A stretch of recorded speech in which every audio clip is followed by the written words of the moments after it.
السلام علیکم۔ میرا معیار ایسا ہے، میں آوارہ نہیں ملتا، مجھے تم سوچ کر کھونا میں دوبارہ نہیں ملتا۔ چونکہ مجھے کالز آتی نہیں، فون مہینوں خاموش ہی رہتا ہے، تو اس لیے کم ہی فون کی طرف دھیان جاتا ہے۔ سم ٹائم کس کس کی مس کالز یا میسیجز ہیں یہ میں دیکھ بھی نہیں پاتی۔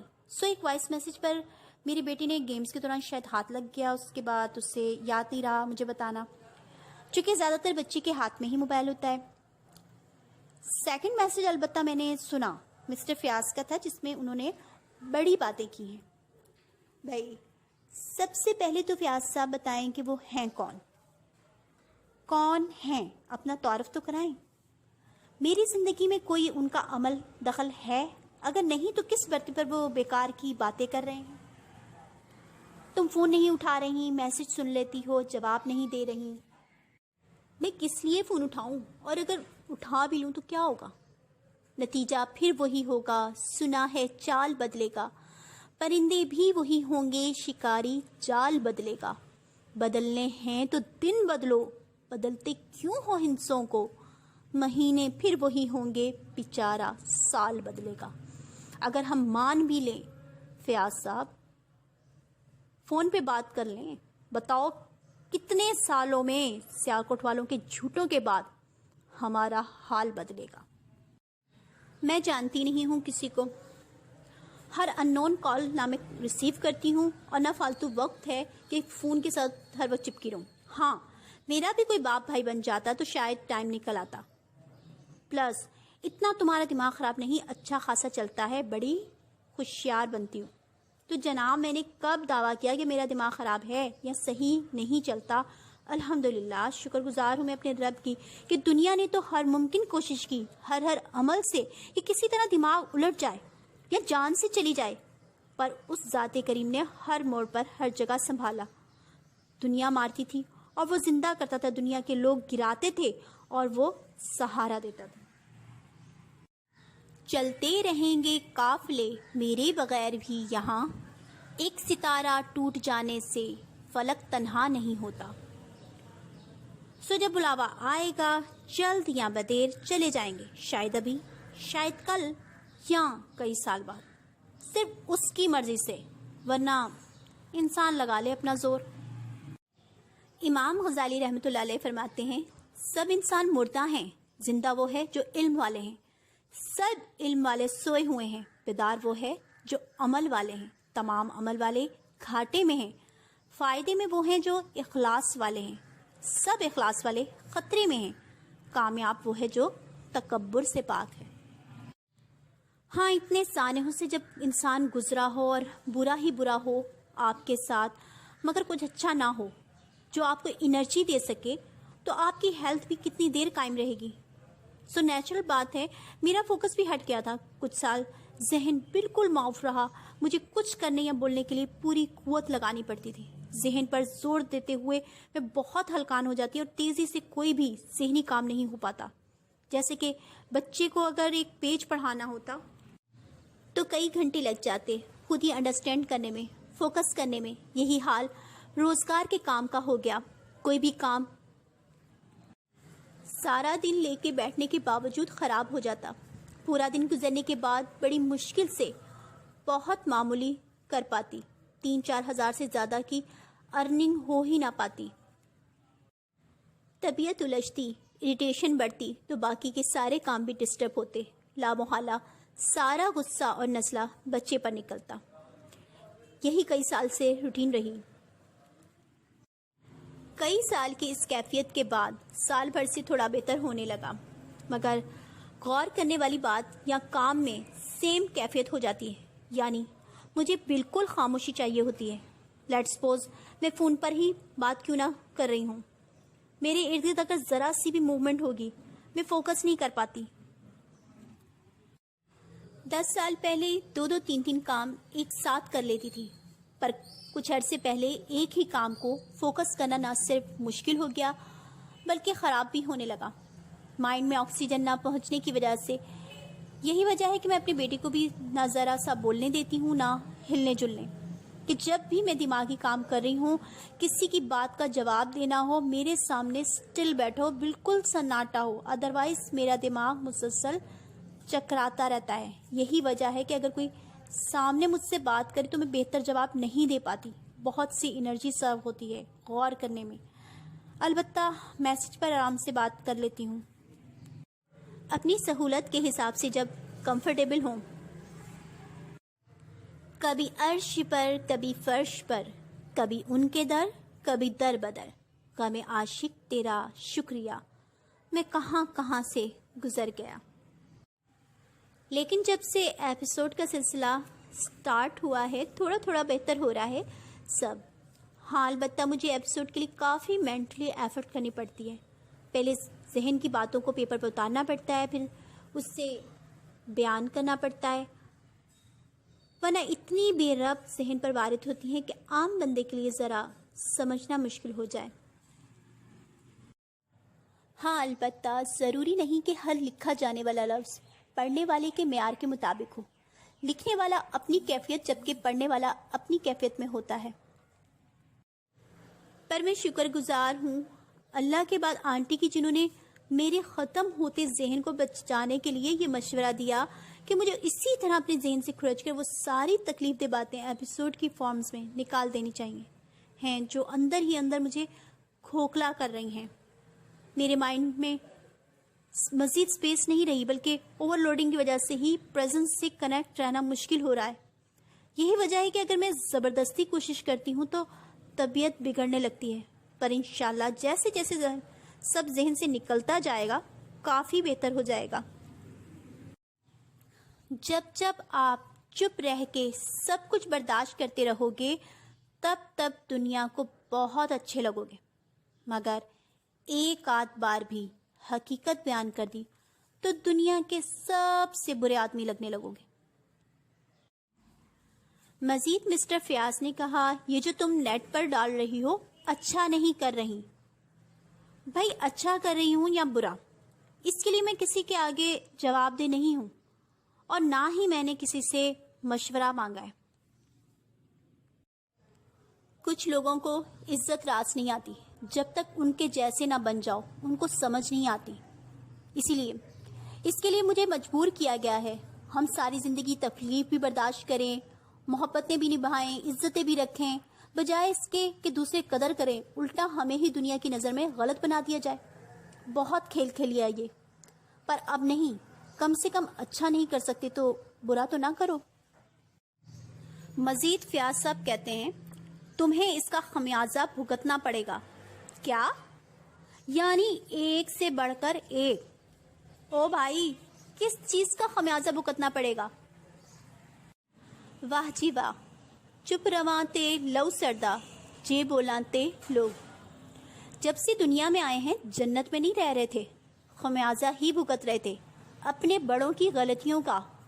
خمیازے سے بھرپور ہی 35 سال گزارے ہیں، آپ نے بتانے میں دیر کر دی۔ اصل میں واقف جو نہیں سارے معاملات سے، تو پریشان نہ ہوں، آپ جیسے ہی ناواقف لوگوں کے لیے ان ایپیسوڈ کا آغاز کیا ہے تاکہ آپ بہت سی حقیقتوں سے پردہ اٹھ جائے جو اب تک چھپی ہوئی تھیں ہماری قربانی کی بدولت۔ پر اس قربانی کی قدر کرنے کے بجائے صرف اپنے آپ کو اچھا بنانے کے لیے، اونچا رکھنے کے لیے لوگوں کے سامنے جھوٹی باتیں اپنی طرف سے بنا کر ہمیں برا بنا دیا جاتا رہا، حتیٰ کہ اس کا اینڈ ہی نہیں ہو رہا تھا۔ افسوس، کچھ رشتوں کو نبھانے کے لیے لوگ پوری ایمانداری سے بے ایمانی کرتے ہیں۔ اگر تھوڑا بہت کسی کے علم میں بات آ جاتی اور وہ شرم دلانے کی کوشش کرتا کہ کس طرح آپ کی بیٹی بچے کے ساتھ تنہا مسائل سے لڑ رہی ہے، آپ کیوں نہیں ساتھ دیتے، تو ہمیں ہی نافرمان شو کر دیا جاتا۔ سیالکوٹ کے کئی لوگوں کو نہ جانے کیا کیا کہانیاں سنا کر خود کو بیچارہ اور ہمیں بری اولاد شو کیا گیا۔ فکر نہ کریں، لوگ بھول جائیں مگر اللہ نہیں بھولتا آپ کی نیکی اور نہ لوگوں کی زیادتی۔ کوئی بات نہیں، میں تو ہر بات اپنے رب کو حاضر ناظر جان کر اور گواہ بنا کر کہوں گی۔ فرسٹ ایپیسوڈ سے آخر تک میں اگر ایک حرف کی غلط بیانی کوئی ثابت کر دے، میں چیلنج کرتی ہوں۔ باقی برسہ برس سے کفن باندھے پھرتے ہیں جو کئی دفعہ موت کی آنکھوں میں آنکھیں ڈال کر شکست دے چکے ہوں، ان کو کس خمیازے سے ڈرانے کی کوشش کی جا رہی ہے؟ ڈریں وہ جو اماں کے پلو میں رہنے کے عادی ہوں، ڈریں وہ جو زندگی کی آسائشوں کے عادی ہوں، ڈریں وہ جو اپنے پیچھے کھڑے خاندان کے دم پر کچھ نظر آتے ہیں۔ او بھائی، آپ نے غلط جگہ ڈائلاگ بول دیا ہے۔ مجھے اب ڈر نہیں لگتا کسی کے دور جانے سے، تعلق ٹوٹ جانے سے، کسی کے مان جانے سے، کسی کے روٹھ جانے سے مجھے اب ڈر نہیں لگتا۔ کسی کو آزمانے سے، کسی کے آزمانے سے، کسی کو یاد رکھنے سے، کسی کو بھول جانے سے مجھے اب ڈر نہیں لگتا۔ کسی کو چھوڑ دینے سے، کسی کے چھوڑ جانے سے، نہ شمع کو جلانے سے، نہ شمع کو بجھانے سے مجھے اب ڈر نہیں لگتا۔ اکیلے مسکرانے سے، کبھی آنسو بہانے سے، نہ اس سارے زمانے سے، حقیقت سے فسانے سے مجھے اب ڈر نہیں لگتا۔ کسی کی نارسائی سے، کسی کی پارسائی سے، کسی کی بے وفائی سے، کسی دکھ انتہائی سے مجھے اب ڈر نہیں لگتا۔ نہ تو اس پار رہنے سے، نہ تو اس پار رہنے سے، نہ اپنی زندگانی سے، نہ ایک دن موت آنے سے مجھے اب ڈر نہیں لگتا۔ ہمارے پاس ایسا کچھ نہیں جس کے چھن جانے کا ڈر ہو، نہ کوئی رشتہ، نہ مال دولت، نہ حق، نہ مان۔ ایک عزت تھی، وہ بھی آپ کے رشتہ داروں نے داؤ پر لگا دی۔ بیٹے کو کبھی لاڈ دیا نہیں، چونکہ مجھے ملا نہیں۔ اللہ کی امانت کر کے ہی بڑا کر رہی ہوں۔ جتنا رب چاہتا ہے، وہ تو پہلے ہی 3 سال کی عمر سے شہادت کا جذبہ لیے بے چین رہتا ہے۔ سو موت سے پیار کرنے والوں کو آپ زندگی کے چھن جانے سے ڈرا رہے ہیں۔ محبت کا بھوت اتر گیا صاحب، ایک کہی تو 4 سن ملو گے۔ اب معلوم ہوتا ہے کہ کوئی ڈر آپ لوگوں کے اپنے اندر ہے، شاید صرف غلط ہونے پر وضاحتیں نہیں دی جاتی۔ کئی بار ہم وضاحتیں اس لیے دیتے ہیں کہ سامنے والا ہمیں عزیز ہوتا ہے۔ بھائی، میں تو 2-3 مہینے کوشش کرتی رہی اپنی بات سنانے کی، مگر کوئی سننا نہیں چاہتا تھا۔ کاشی اور ماموں تک کوئی پہنچنے نہیں دینا چاہتا تھا۔ کتنی دفعہ میں نے اس کی شاپ پر کوشش کی وہ بات سن لے، مگر کاشی کی والدہ اور خالائیں نہ تو اس کو بتانے دینا چاہتی تھیں اور نہ ہی کوئی تلافی کرنا چاہتی تھیں۔ دکان پر اس لیے کہ یہ اعتراض نہ ہو کہ اس کے سامنے کیوں بات کی، اس کے سامنے کیوں بات کر دی۔ کاشی سے بات کرنے میں وہ یہی کہتا کہ تسی کار چلو، کار جا کے میں بات سنتا ہوں۔ اور جب بھی گھر گئی تو دوسری طرف منہ کر کے بیٹھ جائے گا یا نظر اٹھا کے دیکھے گا بھی نہیں۔ میں نے کمرے میں جانا چھوڑ دیا تو اتنا نہیں کیا کہ کمرے سے باہر آ کر سلام تک ہی کر لے۔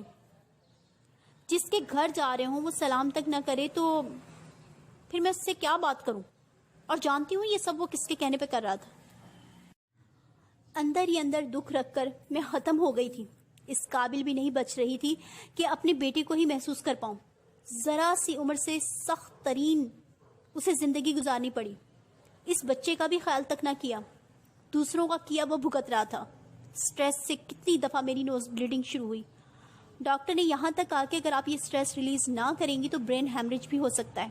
اگرچہ برائے نام موجودگی ہی تھی میری اپنے بیٹے کی زندگی میں، مگر مجھے اگر کچھ ہوتا تو وہ اتنی سی عمر میں اکیلے تو نہیں رہ سکتا تھا، کسی یتیم خانے میں رہتا۔ یہ ظلم کی انتہا نہیں تو کیا ہے؟ کرے کوئی بھرے کوئی۔ سچ ہے، ظالم لوگوں کو کبھی ہدایت نہیں دیتا اللہ۔ جب کہا کہ جو رشتہ بنتا ہے اگر اس کا پوری طرح احساس نہیں دے سکتے تو پھر ختم کریں، برائے نام دھوکہ دینے کے لیے صرف فارمیلٹی والا رشتہ نہ رکھیں۔ میں قابل نفرت ہوں، تم چھوڑ دے مجھ کو۔ میں قابل نفرت ہوں تو چھوڑ دے مجھ کو، تم مجھ سے یوں دکھاوے کی محبت نہ کیا کر۔ اور لوگوں کو وہی بتائیں جو حقیقت ہے، یعنی غلط بھی ہمارے ساتھ ہو، ناحق اور برا بھی ہمیں ہی بنا دیا جائے۔